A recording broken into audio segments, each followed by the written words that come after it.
അപ്പോൾ നമ്മളുടെ സങ്കടങ്ങളും സന്തോഷങ്ങളും പ്രതീക്ഷകളും എല്ലാം നമ്മളുടെ കർത്താവിൻ്റെ അടുത്ത് പറഞ്ഞേൽപ്പിച്ചുകൊണ്ട് നമുക്ക് ഇന്നത്തെ ദിവസം സ്റ്റാർട്ട് ചെയ്യാം.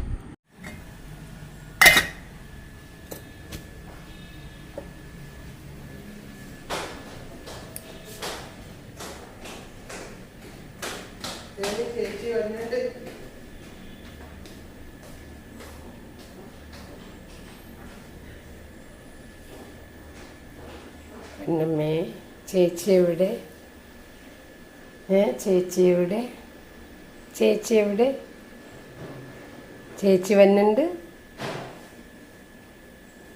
വരും ചേച്ചി. ചേച്ചീന്ന് സാരിയൊക്കെ കൊടുത്ത് ഓണം സെലിബ്രേഷന് പോണേന്ന്. സാരിയൊക്കെ കൊടുത്ത് കിടിലങ്കസായിട്ടാണ് പോണത്.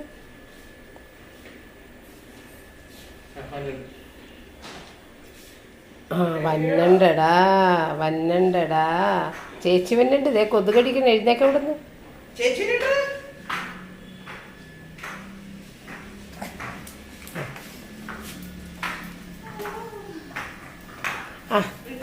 സാരിയെ കൊടുത്ത് കിടിലങ്കസായിട്ട് വന്നില്ല.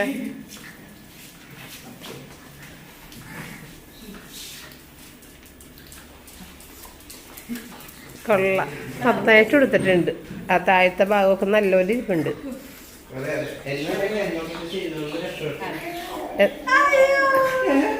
അതെന്നപ്പാ കൊച്ചിനെ മൈൻഡ് ചെയ്തില്ലല്ല. ചേച്ചി സാരി എടുത്തേക്കണോണ്ടാണ് ചേച്ചിക്ക് ഇരുന്ന്. വേണ്ട വേണ്ട സാരിയൊക്കെ ചിത്തേക്കണ്ട. ഓക്കെ. ആ ആ ആ റച്ചിന് പറഞ്ഞു.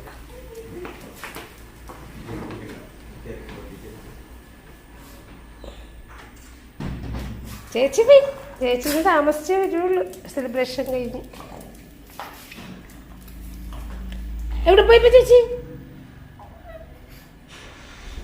ചേച്ചി പോണു. സ്വരം കേട്ടാ കാറിൻ്റെ.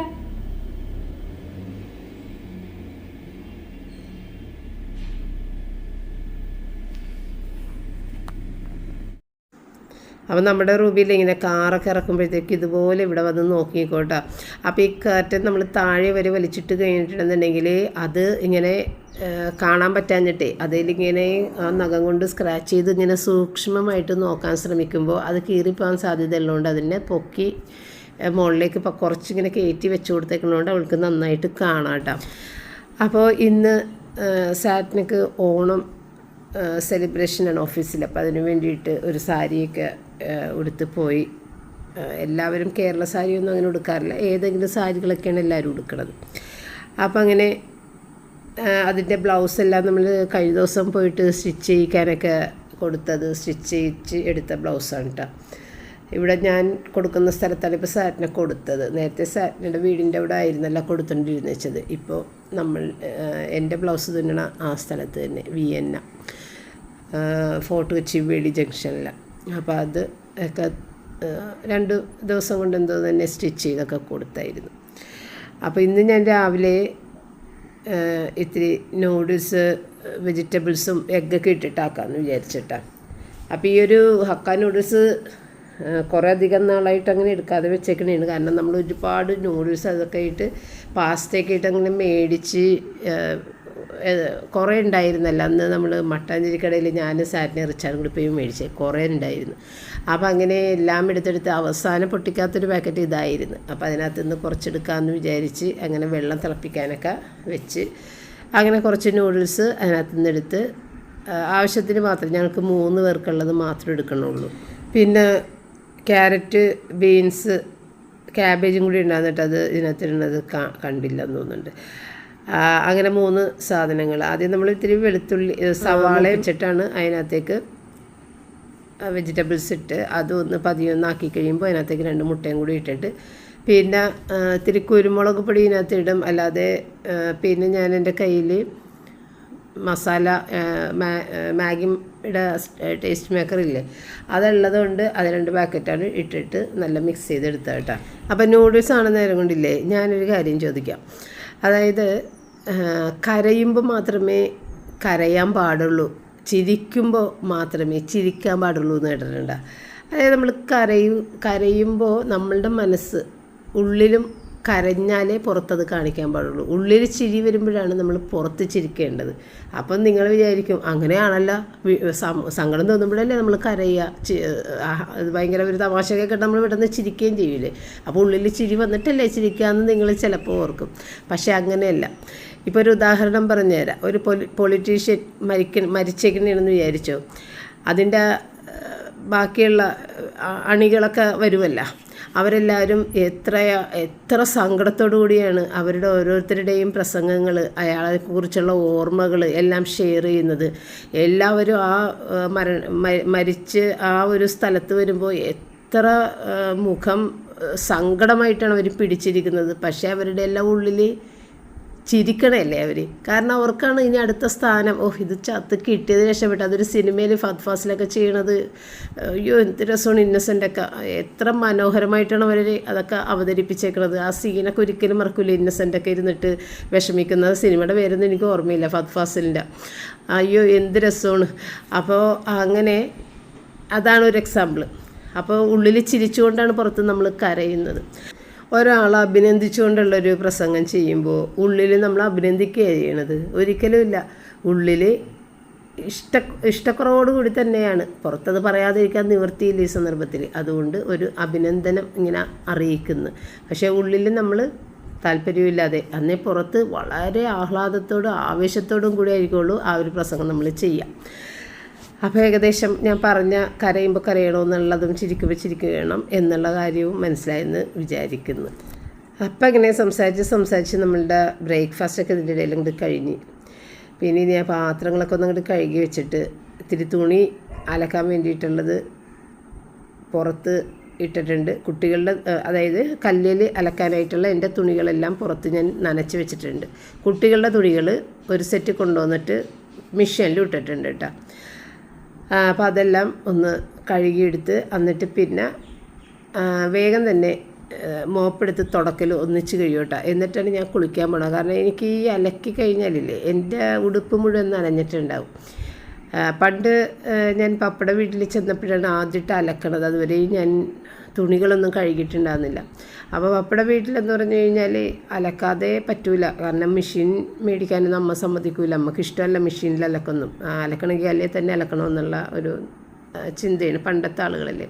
അപ്പോൾ അതുകൊണ്ട് തന്നെ അവിടെ നിന്ന് പോന്നവരെയും മെഷീൻ മേടിച്ചിട്ടില്ല. പക്ഷേ ജോലി ചെയ്യാൻ അലക്കാനൊക്കെ ആയിട്ടൊരു ചേച്ചിയൊക്കെ വരുമായിരുന്നു.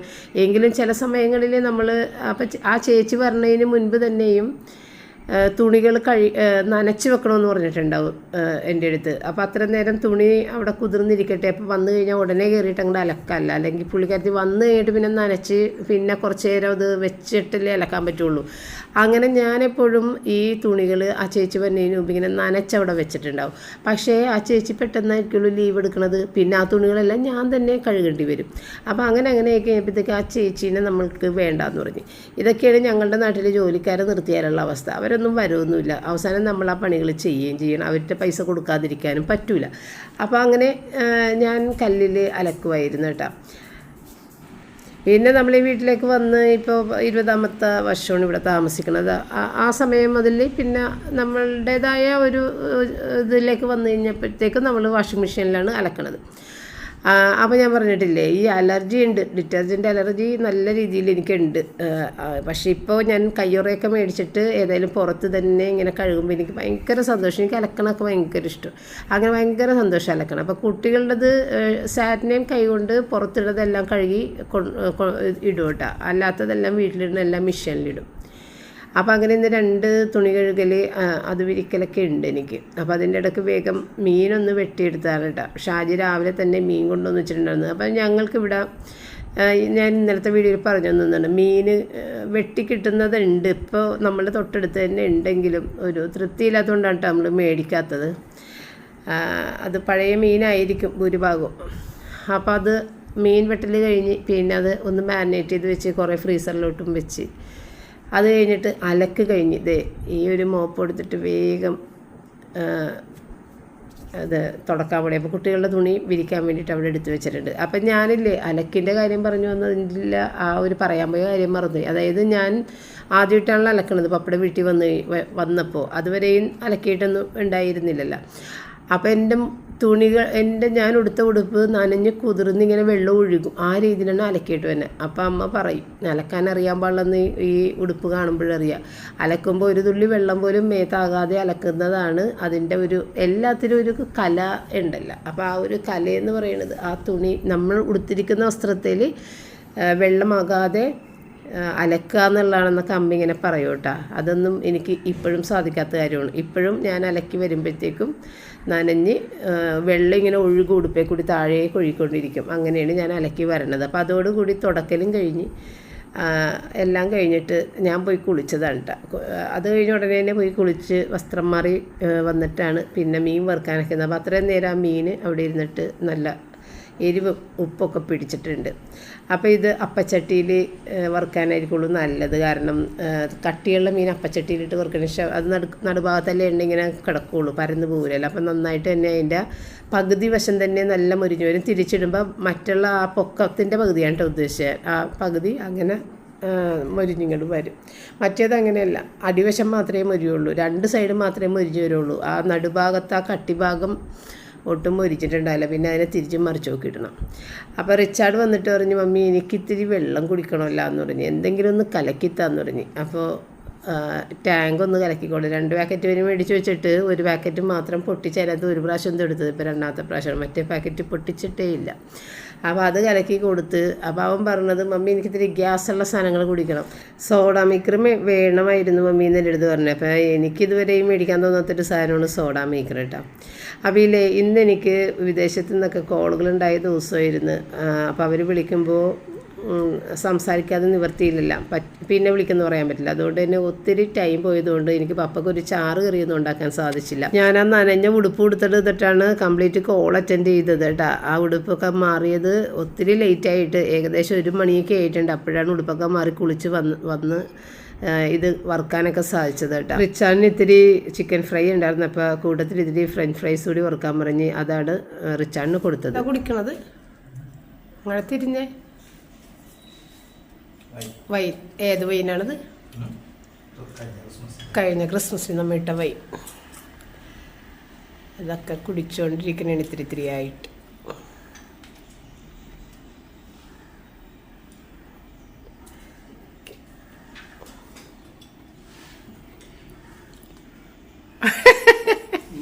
ഒന്നുമില്ല, കുട്ടിക്കൊന്നുമില്ല.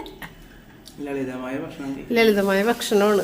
ചോറ് കുറവ്, വറുത്തതും പൊരിച്ചതും ഒക്കെ അത് അത്രയും ക്വാണ്ടിറ്റിയിൽ വേറെ സാധനം. അങ്ങനെ കീറിയാൽ ചിലതാകൂല.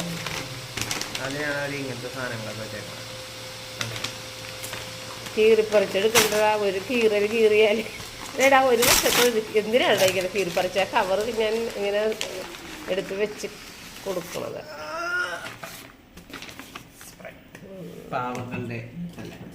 പണക്കാരുടെ 150 രൂപ സാധനോ? ന്യൂട്ടലൊക്കെ എത്ര? 400+. ലാഭം.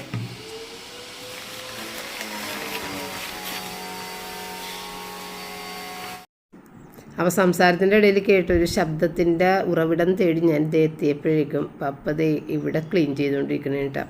അപ്പോൾ നമ്മുടെ ഹൈഡ്രോബ്ലാസ്റ്റ് ഉണ്ടല്ലോ, അത് വെച്ചിട്ട് ഇവിടുത്തെ പായെല്ലാം പപ്പ ക്ലീൻ ചെയ്തുകൊണ്ടിരിക്കുന്നതാണ്.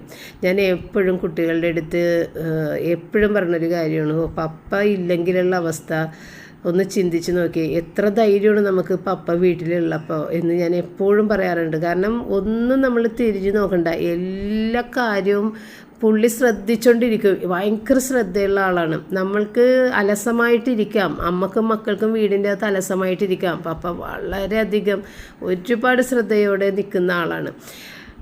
ആ ഒരാൾ ഇല്ലെങ്കിൽ ഈ വീട് എങ്ങനെ ആയിപ്പോകും എന്ന് ഞാൻ എപ്പോഴും ഇങ്ങനെ ഭയപ്പെടുന്നൊരു കാര്യമാണ്. കുട്ടികളുടെ അടുത്ത് ഞാൻ പറയുന്ന കാര്യമാണ്. കാരണം കുട്ടികളെല്ലാവരും ഓരോ സ്ഥലത്തേക്ക് പോകും, പിന്നെ ഞാൻ ഒറ്റക്കായി പോകൂടാ. ആ സമയത്ത് പപ്പ ഇവിടെ ഇല്ലെന്നുണ്ടെങ്കിൽ എന്നൊക്കെ ഞാൻ ഓർക്കാറുണ്ട്. അപ്പോഴാണ് ഞാൻ ഈ ഒരു സാധനം ഞാൻ റിച്ചാനെ കാണിക്കാൻ വേണ്ടി കൊണ്ടുവന്ന് വെച്ചതായിരുന്നു കേട്ടോ. ഇതെൻ്റെ ഒരു പണ്ടേ ഉള്ള ഒരു നെക്ലസ്സാണ്. അപ്പോൾ അതിൻ്റെ കൊളുത്തൊടിഞ്ഞ് പോയിട്ട് കുറച്ചായിട്ട് എനിക്ക് ഇടാൻ പറ്റാതെ വെച്ചേക്കണായിരുന്നു. അപ്പോൾ ഇന്ന് ഞാൻ പപ്പയുടെ അടുത്ത് പറഞ്ഞു, എനിക്ക് അടുത്ത സൺഡേ കസിൻ്റെ ഒരു കല്യാണം, എനിക്ക് ഈ മാലയാണ് ഇട്ടുകൊണ്ട് പോകാനുള്ളത് പപ്പ. അതിൻ്റെ കൊളുത്ത് ഇങ്ങനെ ഒടിഞ്ഞു പോയിട്ടുണ്ടായിരുന്നു. അങ്ങനെ പപ്പ ഒടിഞ്ഞ കൊളുത്ത് കൊണ്ടുപോയിട്ട് അത് തന്നെ, കാരണം ഇത് ജോസ്കോ ജ്വല്ലറിയിലെ ആഭരണമാണ്, അപ്പോൾ ആ സ്വർണ്ണം കളയണ്ടല്ല, അത് വെച്ചിട്ട് തന്നെ ഉരുക്കിയിട്ട് ഒരു കൊളുത്ത് പപ്പ സെറ്റാക്കി കൊണ്ടുവന്ന് തന്നിട്ട് എനിക്ക് ഭയങ്കര ഇഷ്ടപ്പെട്ട ആ കൊളുത്ത്. എസ് പോലെ ഇരിക്കുന്ന കൊളുത്തില്ല, അത് മറ്റേതിൻ്റെത് ഒരു ഫാഷനായിട്ടുള്ളൊരു കൊളുത്തായിരുന്നു, അതാണ് ഒടിഞ്ഞിട്ടുണ്ടായിരുന്നത്. ഇത് വെറുതെ ഒരു എസ് കൊളുത്ത്. അതിൻ്റെ തന്നെ സെറ്റായിട്ടുള്ള ഒരു കമ്മലിട്ട്, ഈ കമ്മലത് ഞാൻ ഇടാറേയില്ല, എനിക്ക് ഈ കമ്മലിടുമ്പോൾ എൻ്റെ മുഖത്തിന് ചേരാത്ത പോലെ തോന്നുന്നു. അപ്പോൾ ഇത് 3 കളറുള്ള ട്രൈ കളർ ഗോൾഡ്, സിൽവർ കളറും അതിനകത്ത് ഒരു ചെമ്പിൻ്റെ കളറും ഗോൾഡിൻ്റെ കളറുമുള്ള ഒരു ഇതാണ്. ഇതൊക്കെ ഒരുപാട് പണിക്കൂലി, സിംഗപ്പൂർ ഫാഷനാണ് കേട്ടോ, അതിനൊക്കെ ഭയങ്കര പണിക്കൂലി, നമ്മൾ വിചാരിക്കുന്നതിൻ്റെ ഇരട്ടി പണിക്കൂലിയുള്ള ഒരു മാലയാണ്. എങ്കിലും എനിക്കത് ഭയങ്കര ഇഷ്ടപ്പെട്ടിട്ട് അന്ന് എടുത്തതാണ്. അത് സാധാരണ ആളുകൾ അങ്ങനെ എടുക്കാറില്ല, കാരണം നമ്മളത് ഇപ്പോൾ ഏതെങ്കിലും ഒരു സൈഡിൽ വിറ്റ് കഴിഞ്ഞാൽ സ്വർണ്ണത്തിൻ്റെ വില മാത്രമേ കിട്ടുള്ളൂ, പക്ഷേ അതിന് സ്വർണ്ണത്തേക്കാൾ വില കൂടിയ ഒരു ഇതാണത്.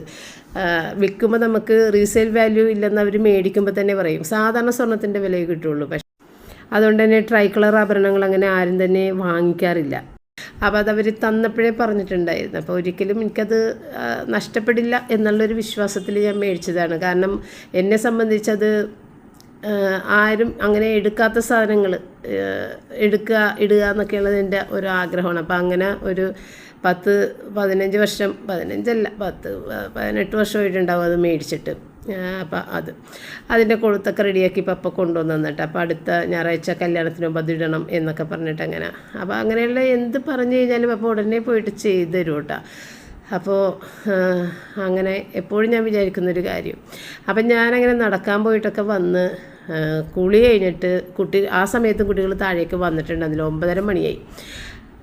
പ്രാർത്ഥന ഞാൻ പറഞ്ഞില്ല 6:45 ഇപ്പോൾ പ്രാർത്ഥന, എന്നാലേ നടന്ന് കയറി വരുമ്പോഴത്തേക്ക് 8:30 വീട്ടിലെത്താൻ പറ്റുള്ളൂ. അപ്പോൾ വന്നു കഴിഞ്ഞിട്ട് പിന്നെ ഞാൻ പറഞ്ഞിരുന്നല്ലോ ചന ചിക്കൻ ഫ്രൈ എല്ലാം ഉച്ചക്ക് കൊടുത്തത്, വേറെ ഒന്നും ഉണ്ടായിരുന്നില്ല. അപ്പോൾ ഇത്തിരി മുട്ടയും കൂടി ഇട്ടൊന്ന് പൊരിച്ചതാണ് കേട്ടോ. അപ്പോൾ ഇല്ലേ ചില ആളുകൾ ഇപ്പോൾ ഭാര്യ മരിച്ചാലും ഭർത്താവ് മരിച്ചാലും ആരും മരിച്ചാലും ഇങ്ങനെ പറഞ്ഞ് കേൾക്കാം, കൂടുതലും ഭാര്യമാർ ഇരുന്നിട്ട് പറഞ്ഞ് കേൾക്കാം, ആളുണ്ടായപ്പോൾ ആളിൻ്റെ വില അറിഞ്ഞില്ല, ആൾ പോയി കഴിഞ്ഞപ്പോഴത്തേക്കാണ് വില അറിഞ്ഞതെന്ന്. അപ്പോൾ നമ്മൾ മനസ്സിലാക്കേണ്ടത് എന്താണ്, അപ്പോൾ അത്രയും നാളും അദ്ദേഹത്തിന് അവർ വില കൊടുത്തിട്ടില്ല എന്നല്ലേ മനസ്സിലാക്കേണ്ടത്. മരിച്ചു കഴിഞ്ഞപ്പോഴാണ് വില അറിഞ്ഞത്, അതുവരെ വില അറിഞ്ഞില്ലായിരുന്നു. അപ്പോൾ വിലയില്ലാത്ത ഒരാളായിട്ടാണ് ആ ഭർത്താവിനെ അവർ കണ്ടിരുന്നത് എന്ന് ഉള്ള ഒരു അർത്ഥം കൂടി അതിലില്ലേ. അപ്പോൾ സ്വയം തന്നെ നമ്മൾ ജനത്തോട് വിളിച്ചു പറയുന്നത് എന്താണ്, എനിക്ക് ഇത്രയും നാൾ അദ്ദേഹത്തിന് ഒരു വിലയുണ്ടാകുന്നില്ല, മരിച്ചു കഴിഞ്ഞപ്പോഴത്തേക്കാണ് അദ്ദേഹത്തിൻ്റെ വില ഞാൻ മനസ്സിലാക്കിയത്. ഇത് നിങ്ങൾ ശ്രദ്ധിച്ചിട്ടുണ്ടോ? ഇതെന്നെ ശ്രദ്ധിപ്പിച്ചത് എൻ്റെ ഒരു സബ്സ്ക്രൈബറാണ് കേട്ടോ. പുള്ളിക്കാരി എൻ്റെ അടുത്ത് പറഞ്ഞ് ഇങ്ങനത്തെ ഒരു സംഭവം കേട്ടിട്ടുണ്ടോ സ്വപ്ന എന്ന് ചോദിച്ചു. സൂസൻ മിനി എനിക്ക് ഒരുപാട് കാര്യങ്ങൾ ഇതുപോലെ മനസ്സിലാക്കി തരാറ്. ഞാൻ പറഞ്ഞ് ഇപ്പോഴാണ് അതിനെക്കുറിച്ച് ചിന്തിച്ചത്. ഒരുപാട് ആളുകൾ അങ്ങനെ പറയണ കേട്ടിട്ടുണ്ട്, ആൾ പോയപ്പോഴാണ് വിലയുണ്ടായതെന്ന്. അപ്പോൾ ആളുള്ള സമയത്ത് തന്നെ അതിൻ്റെ വില മനസ്സിലാക്കാനായിട്ട് ശ്രമിക്കുക. അതുപോലെ ആൾ നഷ്ടപ്പെട്ട് കഴിയുമ്പോൾ ആളുകളോട് പറയാതിരിക്കുക, ഇപ്പോഴാണ് വില അറിഞ്ഞതെന്ന്. അങ്ങനെ ഇത്രയും നാൾ ഞാൻ എൻ്റെ ഭർത്താവിനെ അല്ലെന്നുണ്ടെങ്കിൽ ഭാര്യ വില കൽപ്പിച്ചിരുന്നില്ല എന്ന് ജനത്തെ അറിയിക്കാതിരിക്കുക എന്നുള്ളത് ആ ഒരു സബ്സ്ക്രൈബർ എന്നോട് പറഞ്ഞു കഴിഞ്ഞപ്പോഴാണ് ഞാനതിനെക്കുറിച്ച് ചിന്തിച്ചത് കേട്ടോ. ആര് പറഞ്ഞു കഴിഞ്ഞാലും ഞാനെല്ലാം ശ്രദ്ധിക്കാറുണ്ട്, എന്താണ് അവർ പറയുന്നത് എന്നുള്ളത്. കാരണം നമ്മളുടെ അറിവല്ലല്ലോ, ഓരോരുത്തർക്കും പല പല അറിവുകൾ, നമുക്ക് ഇതുവരെ കേൾക്കാത്ത അറിവുകൾ. ഇപ്പോൾ കഴിഞ്ഞ ദിവസം തന്നെ ഞാൻ ബെഡ്ഷീറ്റ് എൻ്റെ റിച്ചാൻ്റെ ബെഡിന് പാകോകണില്ല, ബെഡിന് പൊക്കം കൂടിയതുകൊണ്ട് എന്നൊക്കെ കിങ് സൈസ് എടുത്തിട്ടും പാകോകണില്ല എന്നൊക്കെ പറഞ്ഞു. വില കൂടിയ ബെഡ്ഷീറ്റ് എടുക്കണം എന്നാലേ പാകുകയുള്ളൂ എന്നൊക്കെ പറയും. അപ്പോൾ ഒരാൾ കമൻറ്റ് ഇട്ടിട്ടുണ്ടായിരുന്നു, സ്വപ്ന അത് സൂപ്പർ കിങ് എന്ന് പറഞ്ഞ ആ ഒരു ഇതിൽ ഇത് സെർച്ച് ചെയ്തെടുക്കുക, അപ്പോൾ അധികം വിലയില്ലാത്ത ബെഡ്ഷീറ്റ് വലുത് കിട്ടും എന്നൊക്കെ പറഞ്ഞ്. അത് ഞാൻ അപ്പോഴാണ് അറിയണത്, എനിക്കറിയില്ലായിരുന്നു. അപ്പോൾ അങ്ങനെ ഓരോരുത്തരും ഓരോ അറിവുകൾ നമുക്ക് പറഞ്ഞു തരുമ്പോൾ നമുക്കറിയില്ലാത്ത കുറേ കാര്യങ്ങൾ മറ്റുള്ള ഒരുപാട് പേർക്ക് അറിയാം. അപ്പോൾ അങ്ങനെ ഞാൻ അപ്പോൾ തന്നെ 3 ബെഡ്ഷീറ്റ് ഫ്ലിപ്കാർട്ടിൽ നിന്ന് സൂപ്പർ കിങ് ഓർഡർ ചെയ്തിട്ടുണ്ട്. ഇനി വരുമ്പോൾ അതിനെക്കുറിച്ച് ഞാൻ പറയാം. ഇന്ന് വരും, വന്നു കഴിയുമ്പോൾ ഞാൻ അടുത്തൊരു വീഡിയോയിൽ കാണിക്കാം. അപ്പോൾ അത് ഈ ഒരു സാധനമില്ലേ, ഈ ഒരു കീ ചെയിൻ ഗ്ലാസിൻ്റെ ബോട്ടിലുകളാണ്, പൊട്ടണ ഗ്ലാസിൻ്റെ. അപ്പോൾ ഞാനിത് മേടിച്ചതിനൊരു ഉദ്ദേശം ഉണ്ടായിരുന്നു. ഇത് നമ്മൾ ഫോട്ടോയിൽ അവർ കാണിക്കുന്നത്, ഫ്ലിപ്കാർട്ടിൽ കാണിക്കുന്നത് കണ്ടു കഴിഞ്ഞപ്പോൾ ഇത് 3 കൂടി ചേർന്ന ഒരു വലുപ്പത്തിലുള്ളതാണ് ഓരോന്നും എന്ന് തോന്നി. അങ്ങനെ മേടിച്ചു കഴിഞ്ഞ് കൈ കിട്ടിയപ്പോഴാണ് ഇത് അതിൻ്റെ കാൽഭാഗം പോലും വലിപ്പമില്ല. കൈ കിട്ടിയപ്പോൾ അത് കാണുമ്പോഴുള്ള വലിപ്പത്തിൻ്റെ കാൽഭാഗം പോലും വലിപ്പമില്ല. ഇത് മേടിച്ച കാര്യം ഞാൻ കുറേയധികം നാളായിട്ട് ഒരു ഗ്ലാസ് ബോട്ടിൽ 3 കീ ചെയിൻ പോലത്തെ 3 ഗ്ലാസ് ബോട്ടിലുകൾ നോക്കി നടക്കുന്നതായിരുന്നു. കുഞ്ഞുങ്ങളുടെ മുടി ഞാൻ നമ്മളുടെ ഫസ്റ്റ് മുടി കട്ട് ചെയ്ത അത് നമ്മുടെ വയറ്റിൽ വെച്ചിട്ട് ഉള്ള ആ മുടിയിൽ അതാണ് പുറത്തുനിന്ന് നമ്മൾ ആദ്യം കട്ട് ചെയ്യണമല്ല, അതിൻ്റെ തുമ്പാണ് ഈ കട്ട് ചെയ്ത് വെച്ചേക്കണം 3 കുഞ്ഞുങ്ങളുടെ. അതൊന്ന് ഗ്ലാസ് ബോട്ടിലാക്കി വെക്കണമെന്നുള്ള ഒരു ആഗ്രഹം ഉണ്ടായിരുന്നു. കുറേയധികം നാളായിട്ട് നോക്കി നടന്നിട്ട് ഒരു രക്ഷയും കിട്ടിയില്ല. അപ്പോഴാണ് ഇത് മേടിക്കാമെന്ന് വിചാരിച്ചത് കണ്ടു കഴിഞ്ഞപ്പോൾ. അങ്ങനെ അത് ഏതായാലും ചെറുതാണെങ്കിലും കുഴപ്പമില്ല, കുറച്ച് അതിനകത്ത് ആക്കിയിട്ട് ബാക്കി പൊതിഞ്ഞ് തന്നെ മാറ്റി വെക്കാം, ഇനി തിരിച്ചു കൊടുക്കേണ്ടത് എന്ന് വിചാരിച്ചിട്ട് അങ്ങനെ റിച്ചാനെ കൊണ്ട് ചെയ്യിക്കണം. അപ്പോൾ റിച്ചാനും ചിരി വന്ന് പോയി ഇത് കണ്ടു കഴിഞ്ഞപ്പോൾ. പക്ഷെ ഇത് കയ്യിൽ കിട്ടിയപ്പോഴത്തേക്കും ഭയങ്കര ചെറുതാണ്. ഇപ്പോൾ റിച്ചാൻ്റെ കയ്യിലിങ്ങനെ പിടിക്കുമ്പോഴത്തേക്കും കണ്ടില്ല, അത്രയും കുഞ്ഞു കുപ്പിയാട്ടാണ്.